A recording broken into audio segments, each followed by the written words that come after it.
Oke, saya cari cara supaya yang ada di bumi itu dipahami oleh yang di langit, bukan sebaliknya. Langit memahami. Oke, ya itu masalah itu langit. Enggak begitu nih. Einstein bilang begini, waktu Tuhan menciptakan bumi, dia tidak sedang bermain dadu. Itu kata Einstein. Tuhan tidak bermain dadu waktu menciptakan bumi. Kenapa Einstein bilang begitu?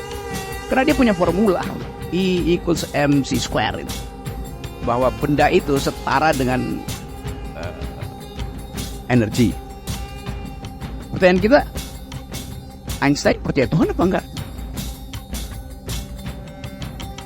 Apakah relasi antara Anies dan Caimin formulanya dibuat di surga? Yang kita tanya tadi, mastermind-nya siapa? Kalau Tuhan yang buat itu pasti tidak akan berubah. Tuhan pasangkan Anies dengan Caimin, berarti pasti jadi presiden. Karena kita tanya, siapa yang percaya Tuhan di sini? PDIP percaya bahwa Ganjar juga dapat formula dari langit.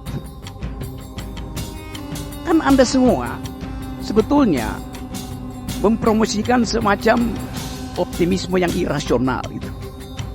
Karena juga bisa hitung nanti. Jadi kita berdoa aja, nggak perlu ada kotak suara kalau gitu kan. Jadi kita mau balikkan bahwa analisis itu diletakkan pada posisi bahwa anything goes. Dan dalam politik tadi Anda sebutkan, politik adalah seni kemungkinan. Tuhan tidak pernah membuat kemungkinan ketika dia menciptakan bumi ini.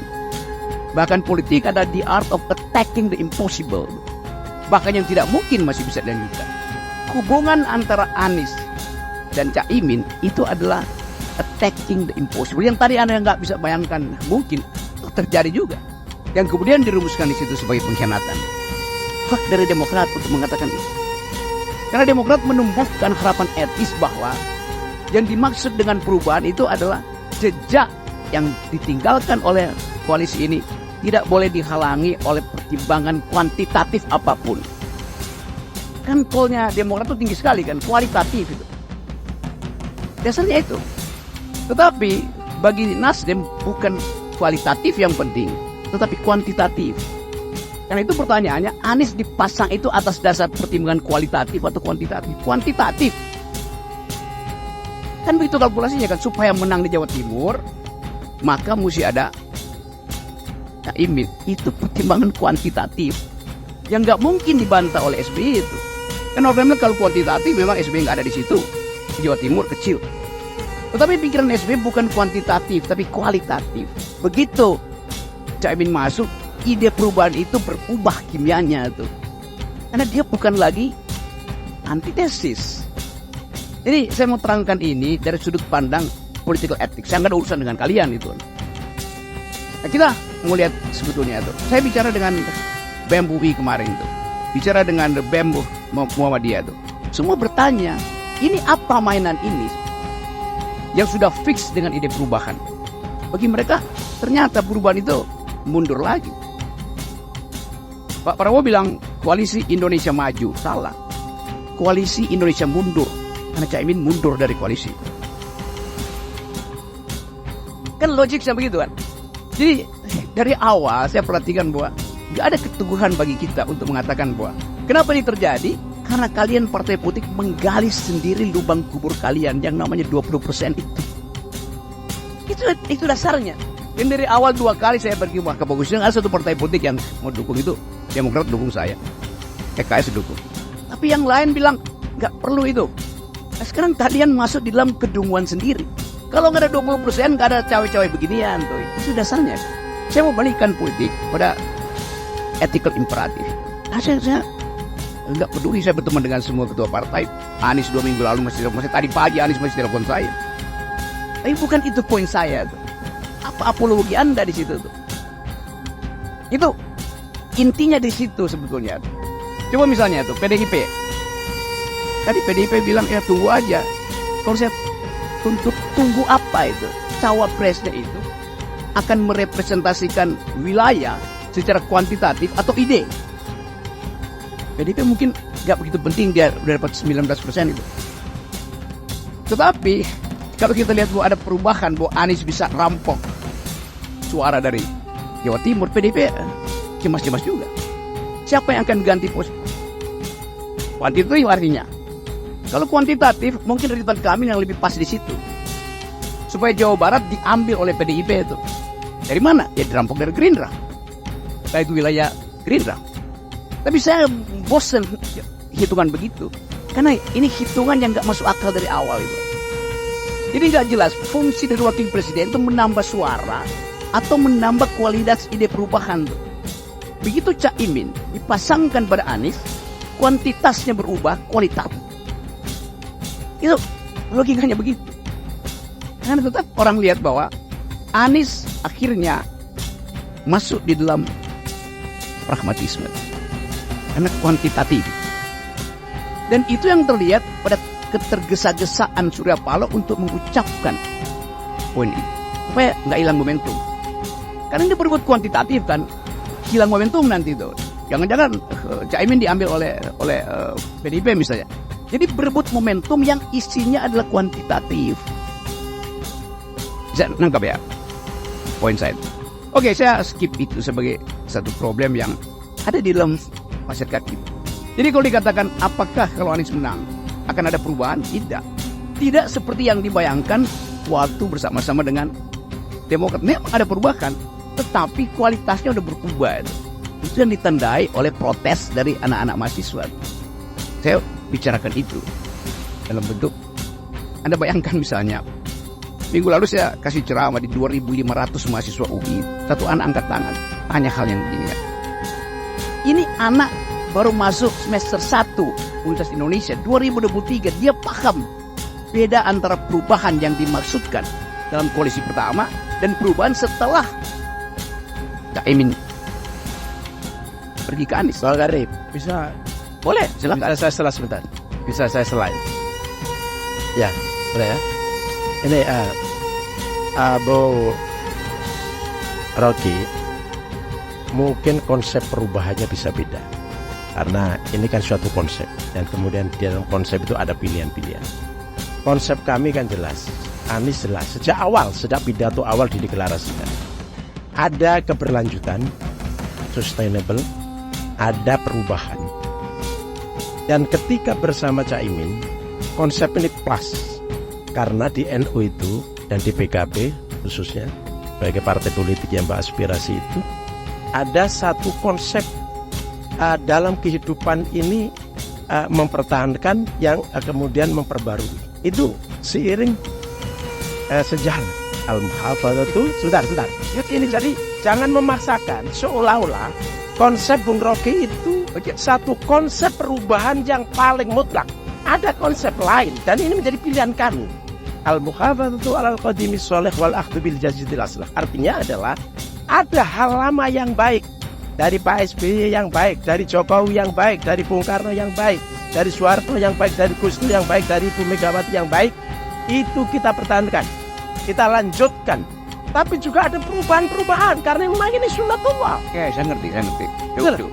Jadi jangan memaksakan satu konsep seolah-olah ini otomatis salah, otomatis ini tidak ini. Jangan begitulah. Nggak ada ilmu pengetahuannya mutlak. Semuanya relatif.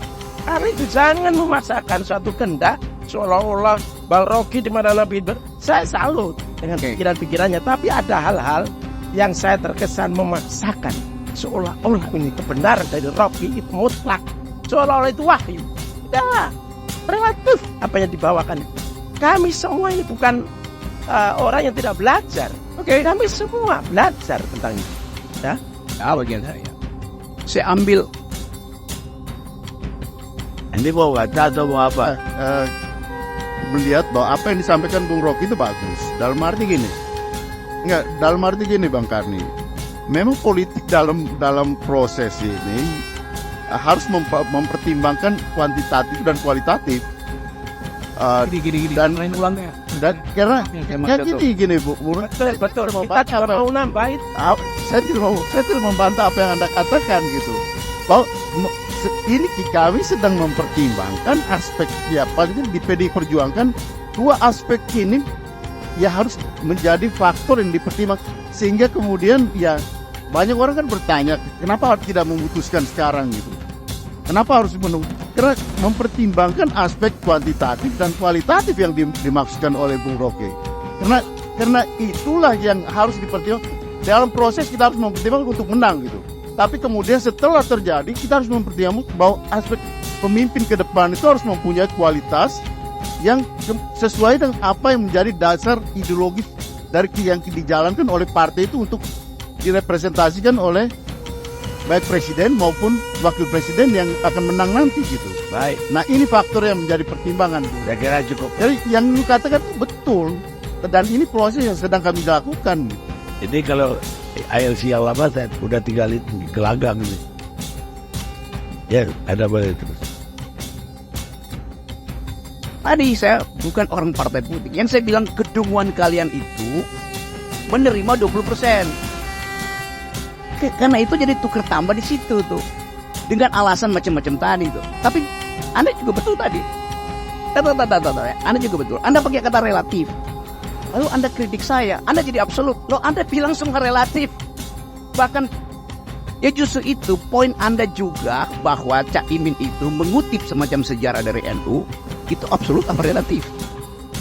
Yes. Juga kalau gitu dengan ya karena itu saya mau terangkan versi ini. Versi bahwa masyarakat sipil, terutama dari intelektual, melihat ini sebagai pemburukan justru tuh. Jadi kualitas kimia yang tadinya ada di dalam molekul Anies dan Cak dan AHY, kualitas kimia itu tadinya sifatnya kohesif antara Anies dan AHY. Dua-duanya ada dalam ide antitesis. Tetapi Anies dan Cak Imin sekarang dia bukan ikatan kohesi, ikatan adesi. Dua molekul yang beda tuh. Sekarang Anda mau bilang koalisinya berubah. Loh koalisi itu dari awal nggak boleh berubah. Yang diatur dalam koalisi itu adalah ide itu. Bukan kuantitatif yang diatur di situ. Kuantitatif itu urusan kampanye. Anda mau tambah kampanye Anda, kuantitatif Anda berubah. Tapi ide koalisi itu adalah single paradigm. Itu dasarnya tuh. Jelas itu PDI Perjuangan. Di mana di seluruh dunia ada koalisi yang 2 jam kemudian berubah tuh. Jadi Anda nggak ngerti artinya koalisi itu. Itu dungunya di situ tuh. Saya mau terangkan serius soal semacam ini. Yes. Kan itu dasarnya kan. Jadi kenapa terjadi permainan semacam ini? Karena dari awal ya dungu nggak pernah relatif, dungu ada absolut itu. Anda nggak bisa dungu. Jadi saya mau ucapkan itu secara jujur sebagai orang yang mengamati proses kasak kusuk ini. Jadi apapun yang kalian terangkan itu masyarakat sipil akan naik, swing voters itu akan naik. Kan orang nggak lihat ini siksa ini kemana ya? Itu dasarnya kan. Coba bayangkan misalnya ada problem baru diusulkan di situ, tiba-tiba koalisinya berubah lagi. Lalu yang namanya koalisi itu apa kalau gitu? Jadi saya ulangi ya, koalisi itu artinya kesamaan ide dan visi supaya kuantitas itu bisa diproyeksikan berdasarkan kesamaan itu. Jadi begitu kualitasnya berubah, kuantitas juga berubah. Dasarnya. Oke ya, saya coba cari kata penutup ya. Masa bisa dibantah? Ya boleh aja bantah tapi Saya ada ilmu untuk membantah. yes, ya. Saya terangkan pelan-pelan. Gak, kata penutup aja. Tadi saya mulai dengan karena Anda mulai dengan Tuhan mastermind itu. Yes, itu oke. Ada. Saya mau kunci dulu ya. Tadi kalian mulai dengan siapa mastermind? Semua pergi pada langit itu. The Almighty God. Oke. Saya bilang tadi dengan inspirasi kata Einstein, Tuhan menciptakan peristiwa dan dengan cara bermain dadu atau lempar dadu. Karena ada pola di situ. Tapi coba dalam politik kita pakai prinsip itu. Mungkin kita pakai prinsip itu. Kenapa? Karena iblis juga justru bermain dadu dengan dadu yang pernah dipakai oleh Tuhan. Itu politik dasarnya. Karena ada cawe-cawe, karena ada tuker tambah tuh. Jadi sekali lagi, Tuhan tidak bermain dado karena dia ingin ada kualitas di dalam politik, termasuk di dalam cara-cara tukar tambah politik. Kualitas itu hilang. Artinya dadu itu sekarang dipakai oleh iblis. Dadu itu namanya 20%. Jadi kalian bersama iblis menggali kuburan kalian sendiri. Terima kasih.